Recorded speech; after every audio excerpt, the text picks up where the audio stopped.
Welcome to Am I the A-hole story from ShlowBYN, where 2 years ago, Opie's psycho niece attacks her for no reason, and Opie's sister, instead of apologizing to Opie, accused her of being a pedophile.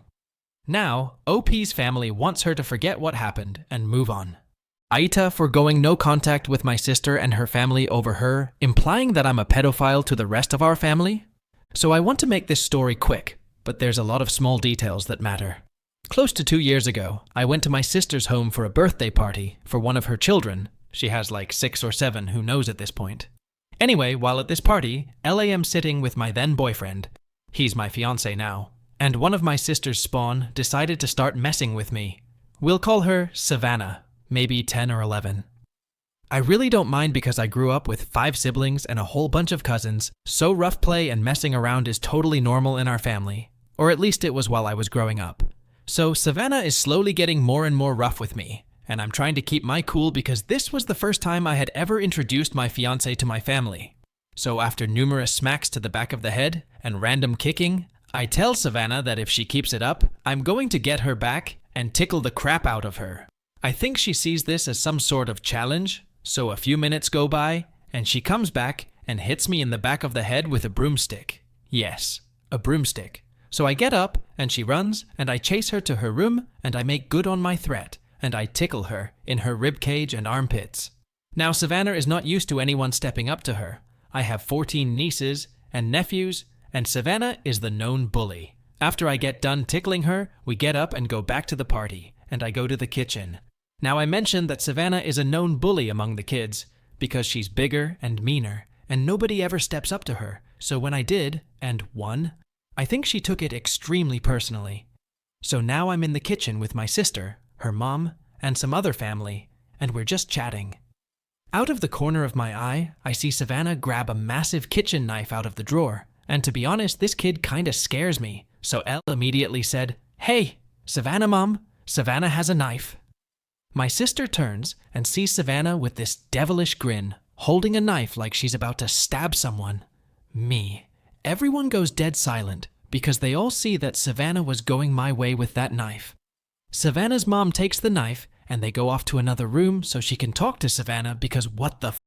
So some time goes by and my sister approaches me in front of several family members and basically tells me that it was my fault that Savannah was going to stab me. She implies that she was scared of me and wanted to defend herself and that I had no business because alone in a room with her daughter and how weird it is. Also, I can't portray this through text, but the way she was saying all of this and her tone of voice was heavily implying that I was a weirdo for being alone in a room with a little girl without anyone supervising. At this point, I see that my sister is obviously embarrassed by her daughter's actions. So instead of taking accountability, she's now trying to pin her behavior on me and paint her daughter out to be this innocent child who was just scared for her life. Yes, she tells me Savannah was scared for her life. So, before I even say a word, I tell my sister, "Thank you for the invite, but we're going to be leaving." I have zero patience for this family at this point, and I'm ready to leave. I guess after I left, my sister went on to slander me to my family and other siblings and imply that I was touching on her daughter. Obviously, my family knows me, and they know Savannah, so absolutely nobody bought it. But they did tell me about it the next day. So fast forward 2 years, and I still refuse to speak to my sister or have my family anywhere near hers. And some of my family is telling me I need to forgive her and move on. However, I absolutely cannot. I cannot forgive what she did or what she said about me, and I never want to go near her or her spawn ever again. I mean, the things she was saying are serious accusations, and I'm not going to forgive her and wait around for her kid to hurt me and my family again. I guess I'm just getting tired of defending myself to my family, who wants me to forgive her so damn badly so we can be a family again. They all say my sister feels bad, and yet she's never apologized or said a word to me, and even if she did, I'd tell her to shove it. So I guess this is where I, as strangers on the internet AITA, also some small Savannah context that doesn't mean much to the story, but can give you an idea as to the kid I was dealing with. Savannah is a known liar, like a pathological liar, and everyone in our family knows it. She's extremely aggressive and very mean. She was expelled from her last elementary school for threatening to burn the school down so she could watch all of the little burn inside. She's physically attacked her siblings and has left them bleeding with zero remorse. She's also not some tiny little thing either. Savannah is stupid strong for her age. I think everything wrong with a child that could be wrong is Savannah, and for some reason, my sister continues to make excuses for her and baby her. Nobody in the family understands it. We all think my sister had too many kids and just decided to stop parenting them and hides it by claiming to be a gentle parenting type. TLDR. My sister's psychotic child told my sister disgusting lies about me to get out of trouble for pulling a knife on me. My sister believed her and went on to try and slander me to our family. Now my family wants me to forgive them and move on. OP is certainly not an AH, and her cutting off ties with her sister is completely justified because her sister's false implications of inappropriate behavior are extremely serious and damaging, even if the rest of the family didn't believe them. In this case, forgetting the past and moving on is not an option. If OP really wants to have any relationship with her sister, she must apologize to OP in front of the whole family. As for scores, I would rate OP 0 and her sister 4 out of 5 on the AH scale. Let's now move on to the next story from Q Weeds, where OP doesn't want his father's creepy wife to call her children her grandchildren. AITA for being upset that my dad's wife keeps insisting my future kids are her grandkids. My 24F mom died 2 days before my 17th birthday. She was diagnosed with cancer less than 6 months before, and the years we were expecting her to have were cut to months. I am the oldest of 4. My youngest brother had just turned 4 when my mom died, so he sadly does not remember her much. After my mom died, a lot of the childcare responsibilities fell on me. I already had been somewhat responsible for them. But after she died, I basically took her place as the main caregiver. As my dad worked long hours at work, and she was a SAHM, there was a lot of tension and a lot of fighting, and I moved across the country a few days after high school graduation, a year after my mom died. My dad started dating Wendy, fake name, less than 2 years after my mom died. This upset me a lot, as it felt too soon for me, considering my parents had been together my whole life, but after time I became more accepting of her and their relationship. Like I said before, I live halfway across the country, and I have only met her twice. My youngest brother does call her mom, but my other 2 siblings call her by her name. She also has 2 girls of her own, which are both under 12-ish.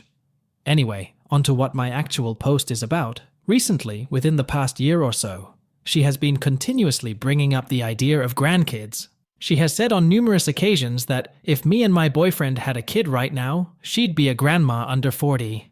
This made me extremely uncomfortable. Wendy isn't my mom, and in the past, she has said she understands I'm older, and she is not trying to replace my mom. So why would she call herself my non-existent children's grandmother? One time, we were on the phone, and she said something along the lines of, "Even if you and your boyfriend got engaged tomorrow, you wouldn't be married for at least another year, and then you wouldn't have a kid for probably around a year, and I'd be over 40 by then." This also really bothered me, because why is she trying to rush me into having kids when I am still young, and definitely not financially stable enough to have kids? This is not the only time she has brought up me having kids and her being their grandma. It is just the most recent time. I really don't understand her obsession with being a young grandmother when her oldest biological kid is around 12, so if she never married my father, being a grandmother wouldn't even be an option. Realistically, if she had asked me if my future kids would call her grandma, I probably would have said yes, because it does make sense. What really bothered me is her assuming that role without seeing how I felt about it. It's hard for me to see this situation objectively and from her perspective, as I obviously have a lot of feelings relating to my mother's passing and the fact that she will not be grandma. I also know that if my mother was still alive, she wouldn't be asking me when I plan on having kids at all. Her and my father were teenagers when they had me, so I knew she wanted me to wait until I was ready. It also seems like a small issue, and my dad is not the talkative type, so I'm not sure how to bring this up to him, or if I even should. Would I be an AH if I brought this up to either of them? Or am I overreacting? OP is not an AH for being upset by her stepmom's creepy behavior. OP's discomfort is valid, given the emotional complexity of losing her mother and her stepmom's unsolicited assumption of a grandmother role. As for scores, I would rate OP 0 out of 5 on the AH scale, and OP's stepmom 1 out of 5. Let's now jump onto the next story from Avent Girl demands her sister to kennel her dog if she wants Opie to be at Thanksgiving. AITA for telling my family we won't come to Thanksgiving unless my sister kennels her dog. My husband, 33M, and I, 33F, have told my mom, 72F, that we won't come to Thanksgiving with our son, 6 months M, unless my sister, 39F, gets a sitter or kennels her one of her dogs, adult M, some kind of hound mix, because he has chased after my cat twice, and he killed a kitten last year that was in my mom's lap, and we didn't trust him around our baby. My mom and I had discussed tentative Thanksgiving plans 2 weeks ago. Yesterday I had asked my mom if she had talked to my sister yet about the possible plans, as she'll need to know soon to get a kennel booked, but she said she hasn't talked much to my sister, as she is having a rough time at work, elementary school teacher. Then she asked if there is any possibility, if we could have the dog at my mom's house for Thanksgiving, if he's in a crate the whole time. We plan to all be at my mom's house on Wednesday evening, Thanksgiving Day, then leave Thursday because it's a 2-hour drive for us, and 4 hours for my sister. I said no, he can't just be in a kennel because he'll have to come out to go to the bathroom and to eat, she said. But we'll have him under control when we let him out. My sister has 2 tall dog gates set up next to each other, within a foot of each other, to keep the dog controlled, and one time he jumped both of them. This hound once jumped her fence to chase after a deer. I said no. She said, "You know I wouldn't let anything happen to your baby. I would protect him with my body." I said, "No offense, but you are 5'2", 120 pounds. You are not strong enough to stop this 70 pounds dog. I'm 5'8 inches, and I wasn't strong enough the second time he went after my cat. Luckily the cat was under the bed, and the dog couldn't get to him, but I needed my husband's help to drag him away. And also, according to my sister's ex, who witnessed the death of the kitten, my mom did try to stop the dog from killing the kitten at that time, and she was unsuccessful. My sister is also 5'2 inches and can barely control the dog on a leash. The last time my mom brought this up, she said that the dog has never gone after a human before, so we don't know if he will go after a baby. I told my mom that I'm extremely offended that she would play Russian roulette with my baby. She responded that she wasn't playing Russian roulette with my baby, and is offended that I'm not sure what she was offended about because I interrupted and said she's not allowed to be offended that I'm offended. I told her this is a hard boundary, and if she asks again, we will not try to come for Thanksgiving at all. I told her she's asked us a few times, what if we have him in another room? And I am floored she would even consider this, or ask us again when we told her it's an absolute no. She said she's only asked once before, but I severely disagree. I think it's been more than that she's tried. I texted my sister yesterday and told her we are working on plans for Thanksgiving, but she'll need to kennel one of her 3 dogs, and to please let us know. But if she can't kennel him, so we can make alternative plans. We will be getting a sitter for one or both of our dogs too. She hasn't responded yet. AITA for telling my family we won't come to Thanksgiving if this dog is there. Opie is not an AH for prioritizing her baby's safety, given the dog's history of aggressive behavior, including killing a kitten. Opie's demand is in no way an overreaction, and the demand is completely justified. Opie's sister and family are being unreasonable. In fact, they are jerks for being so irresponsible. So, I would give Opie's family 2.5 on the AH scale, and OP gets 0 out of 5 on the AH scale. Let's now move on to the next story form, internal_mirror_84555. AITA, for planning my wedding with the intention that my parents won't be invited. I, 28, F. I'm recently engaged to my partner of 4 years. We got together just before the pandemic kicked off, so most of my family haven't really interacted with him much. A huge precursor for this is that I was a parentified middle child, not only with a large age gap with my young sibling, but their dad is also mine, and my older sibling's adoptive parent. Although I have always considered him my dad as well in recent years, it's become glaringly evident that that dynamic is not exactly mutual. I've never had a relationship with my bio dad, and he passed in 2021. Our mom, however, had a very traumatic marriage with him, although deciphering what exactly was truth and what was spouted hatred, we will never be sure of. My sister and I resemble our mom, but I unfortunately resemble my biologically paternal grandmother the most. My mother subconsciously resents me for this, though she would never admit it. I have always been the least worried about child, because I was level-headed and stayed out of trouble, but that didn't stop my parents from retrospectively punishing me for my older sister's mistakes. Our home was never truly happy. We screamed at one another to be taken seriously, had numerous fistfights, and would routinely be thrown out of the house for weekends to cool off with other family members before being sent back. I ended up getting kicked out at 18 for trying to have a life, and warrantably rebelling a little because I wasn't allowed the freedom to be a teenager in school. I never went back, which my parents weren't expecting. In the 10 years of estrangement, I worked tediously to improve my mental and emotional health after the years of abuse I endured at home. At one point, I worked in the same establishment as my mother and upheld clear boundaries with her that she wasn't my parent in that building, but nothing more than a co-worker, and couldn't try to hold authority over me in that role. She did not like this. I would have periods where I'd attempt to have a normal relationship with my parents, and they have never shown interest in me, and in fact treated me as if I was a blight, a burden in their way, or flat out wasting their time.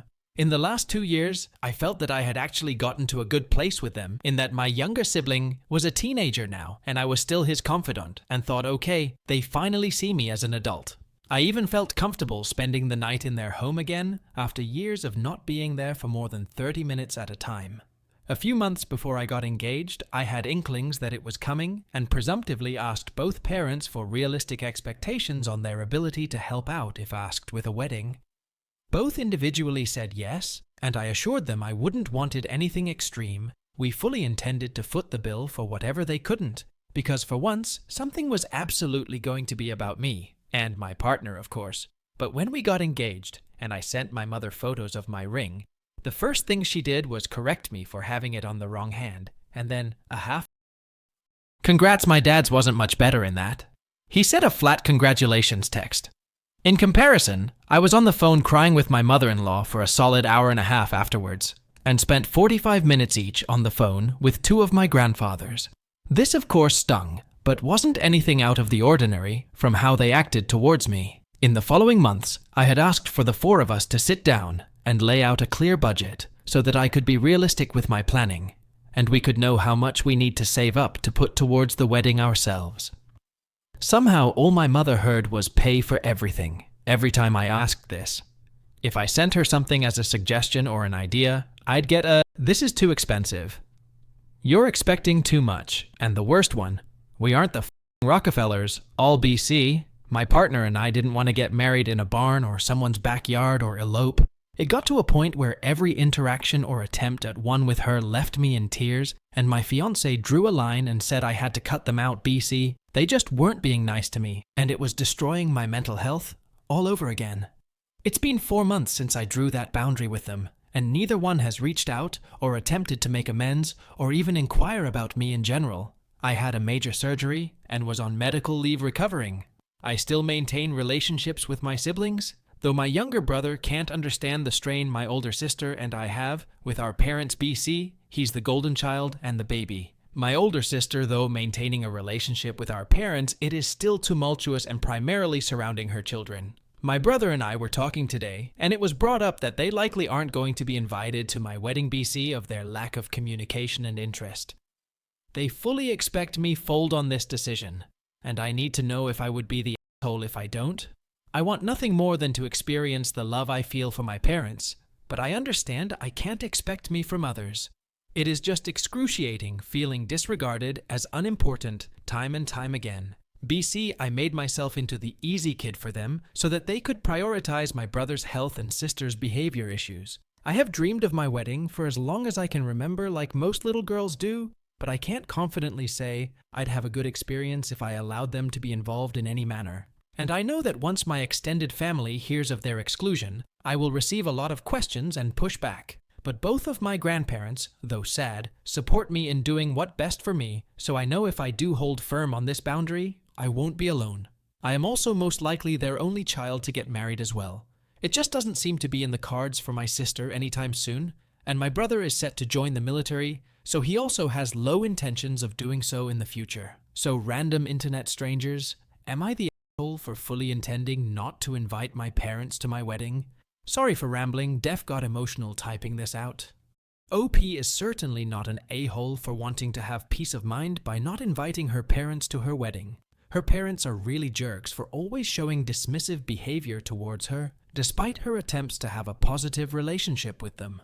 Prioritizing her mental health and well-being is valid, especially when it comes to such an important milestone in her life.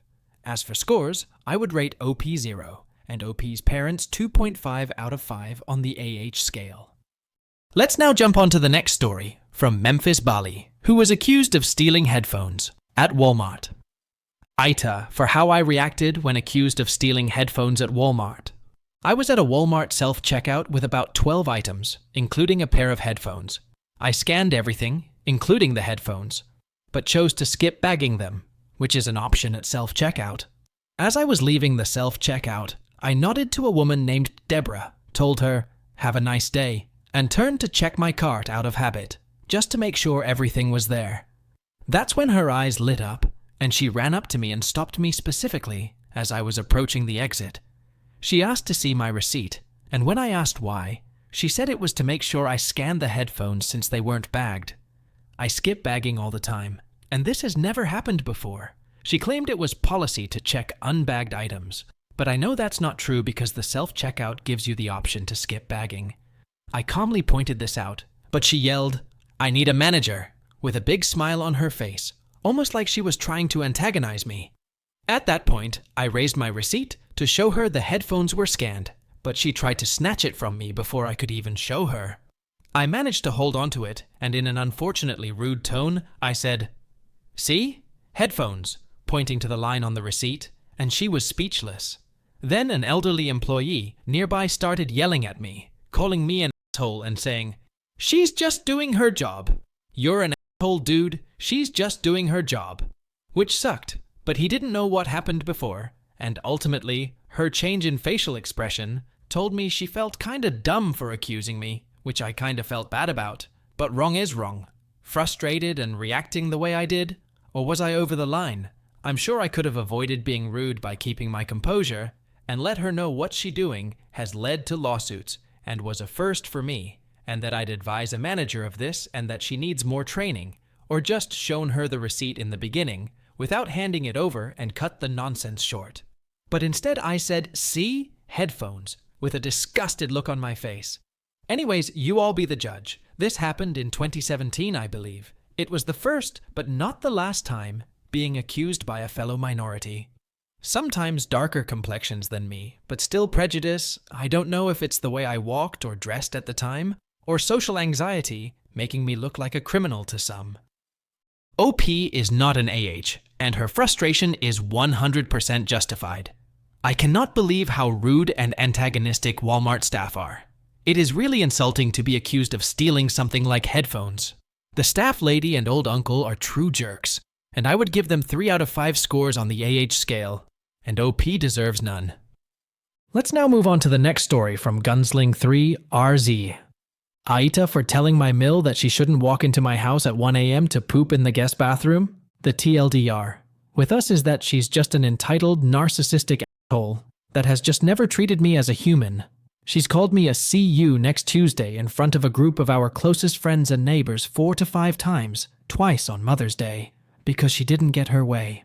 I'll be happy to answer any questions, but that's not the focus of this situation. Let's just agree she hates me and is just not a nice lady. So I live in FL, and my MIL followed her son here. She wants to have that unhealthy relationship with my son. I'm sure you have heard in the news that there have been a couple of hurricanes, Helene and Milton. In my town, we got major flooding from both. In Helene's case, it just missed her house with the water rising, but in Milton's case, it came a foot in her house. In other words, it essentially destroyed her home. She ended up moving into our RV in our driveway because she had no other option. I need to fill in that she's been a huge burden on our family since she's come here. We get she has nowhere to go, and we are very sympathetic on the situation. We 100% understand losing your home. We did after IAN. She was an AH 100% by telling us to F off after we lost our home. But we decided since she's his mum, we would be gracious and offer our camper so she had a place to stay, after her home was damaged from Helene due to flooding. For anyone living in a camper, you know you use minimal toilet paper and as much water as possible with the chemicals. In addition, you don't poop in there if you can't help it. In 4 days, the woman filled up a 30-gallon black water tank. Let's say I don't ask questions I don't want the answers to. But anyway, I let her know that's not normal, and there should be more water than there is toilet paper. I got 100% quiet, and I didn't even get to the point where you need to use special toilet paper, which I provided, in the tank. We are sitting at almost 2 weeks with his entitled, narcissistic person in my driveway. She got news from FEMA that they would pay for a hotel. So we are excited for that and talked to her about booking something and just left it at that. I left for a friend's house and my husband worked all night. MIL had access to the house and just made herself at home. Honestly, to me that's fine. She's alone in the living room. She and I had our conversations about my boundaries and she gaslights me that certain things didn't happen, but they did. And I just dismiss it because I know she has no power over me and she's an idiot. I just don't feed into the energy that you need to lie to everyone to get ahead in life, including friends, family, and your church. To be honest, his mom doesn't put me in any mood if you know what I mean. So after my husband and I spend time together, we hear the door close with her dog. She goes in the guest bathroom at 1 a.m. in the morning. We had just finally being intimate after a week of her interjecting herself into our lives. I yell out the audacity to walk into someone's home at 1 a.m. to take a shit. This was just after my husband and I had the courage to let our guard down with each other and finally get it on. The timing was almost like she was waiting for us to be done. It happened 30 seconds after we were done. I walk out and tell her she's in the wrong and walking in my house at 1 a.m., and that's what the camper bathroom is for. She then says, "You told me to poop in the house." I said, "Yeah, during the effing day." The woman found out today she has an allowance that gave her the ability to have a hotel tonight, and GTFO out of my house. Now I told the husband that I would book her a place tomorrow. But he's like, she needs to do that on her own. Yeah, this is a tomorrow talk. I chased her out of the house telling her walking into my house at 1 a.m. is an invasion of privacy. So am AITA for telling my Mile that she's a for coming into my house unannounced to in my guest bathroom at 1 a.m.? Opie is certainly not an AH for standing up and confronting her mother-in-law about using the guest bathroom unannounced at 1 a.m. Opie's mother-in-law seems to be entitled, and her behavior is clearly intrusive. Opie's frustration with her mother-in-law's messy behavior is completely justified, and her SIL is an AH. I would rate her at least 2 out of 5 on the AH scale. Let's now jump onto the next story from Tasukete Kuda, Sai 111. AITA for contacting my boyfriend's colleague without his consent? I'm not a great storyteller and I don't know which information are necessary, so to make the picture as close to the reality as possible, I'll try to include as many information as I think would be necessary to know. So I, 27F, and my boyfriend, 25M, went out with 2 of his colleagues and their partners last weekend. Let's call those couples, Couple A and Couple B. With Couple A, we went drinking before, but with Couple B, it was the first time hanging out together. I think the night went well, and we had a great time. We drank, but we were not too drunk, just so drunk to feel a little bit more happy and relaxed. At one point, Couple B went home, but Couple A and my boyfriend and me decided to go for another drink somewhere after that. I tried to be as sober as possible, but the other 3 drank a little bit too much, and everyone was feeling like vomiting towards the end. I stopped the party, as it really was dangerous, and I was worried for everybody. I went with my drunk boyfriend home, we lived together, and took care of him. He was so drunk that he could not walk, so he was just lying in front of a convenience store when it was cold outside, and I tried to take care of him as much as possible. When we came home, I was worried also for the other couple if they were okay, and wanted to know if they came home safely. I didn't have their contacts, so I searched this male friend that we were last with on my boyfriend's Instagram friends list and wrote a message asking him if they were okay. That is the first time speaking with them on socials, and I did not add him as a friend. I could not find the girl's profile. Then, a few days later, this friend told my boyfriend I contacted him, and this where the drama starts. When my boyfriend found out that I messaged him and he was going crazy, he just started to yell at me that how could be a stalker to go through his friends list to find his friend and message him without his consent. He told me also that I am disgusting for doing that, and that they are his friends and not mine. From now on, every move I should try to do, I should report it to him. They didn't add me on any social, so I was not trying to force them to add me to be their friends or anything like that. I was just genuinely curious if they were okay after the hard parting, nothing more. After that message that I sent him, we did not have any conversations. Am I really the bad person for contacting this friend, or I would like some opinion on that, because lately, I think I'm actually not a normal person. Opie's is certainly not an AH for contacting her boyfriend's colleague, because she reached out to him out of concern for their well-being, not for any other purpose. OP's boyfriend's behavior is completely unreasonable, and he is an AH, and it would rate him 2 out of 5 on the AH scale, and OP gets 0. What do the Mac Reddit fans think? Is the OP an AH or not? Let me know in the comment section below. If you like the stories I brought you, just hit the like button, share them as much as you can, and don't forget to subscribe to Mac Reddit for a daily dose. Bye bye, see you tomorrow with some more spicy fries!